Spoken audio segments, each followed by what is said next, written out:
Despite one of the tightest, most logically consistent scripts in the franchise, Prey breaks one important Predator rule in one of its most important scenes. Prey might be the best Predator movie since the original. Like the 1987 sci-fi horror action classic, Dan Trachtenberg's straight-to-Hulu soft reboot succeeds by sticking to the basics, a lean story in a natural setting, dilemmas requiring creative problem-solving, classic creature effects on a new Predator variant, thoughtful setups and payoffs, and adherence to internal logic. In the last category, though, the movie makes one vital misstep, and it happens to come during one of the movie's most pivotal moments.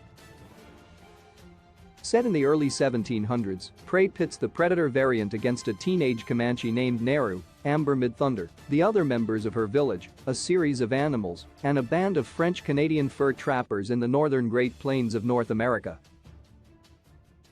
Naru wants to prove she can hunt, but her patriarchal tribe wants her to stay home to cook and clean.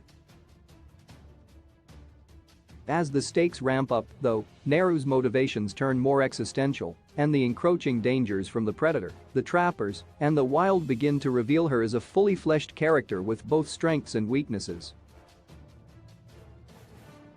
The fur trappers in the Prey movie are the first dangers to fully close in on her, capturing Naru and her brother, Tob, Dakota beavers, to use them to bait the Predator. After their plan fails and the alien massacres their party and Tob, Naru turns the tables on the surviving trapper by knocking him out and using him as bait. It's a pivotal moment designed for maximum catharsis, but an instance of lapsed logic almost ruins the effect.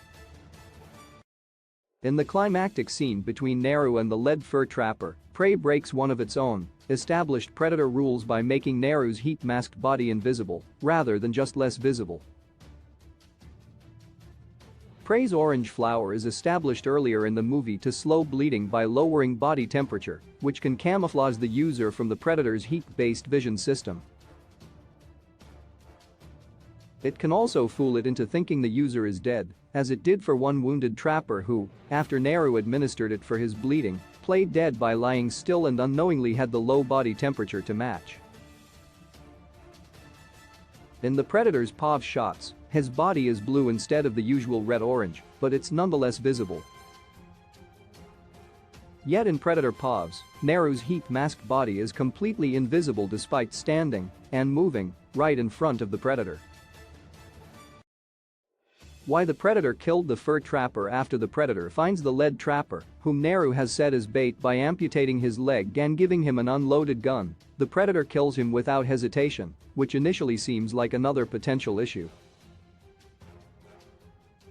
As established by the rules of Predator battles and by Naru's own words earlier in the film, it doesn't want bait. It doesn't hunt like that. On closer viewing, however, this ostensible error is actually a cleverly designed fake-out. The trapper, whose legs are obscured by a log and whose unloaded gun isn't obviously unloaded, doesn't look like bait. He looks like he's laying down to take aim at the Predator.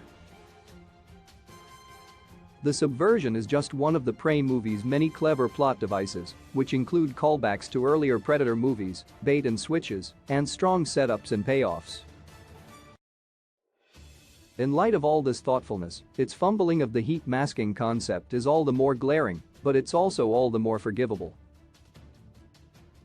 While it may later be explained by a potential Prey 2 or otherwise down the franchise line, the fact this seemingly outright Predator rule break leads to one of the best sequences in the entire movie ultimately makes up for it.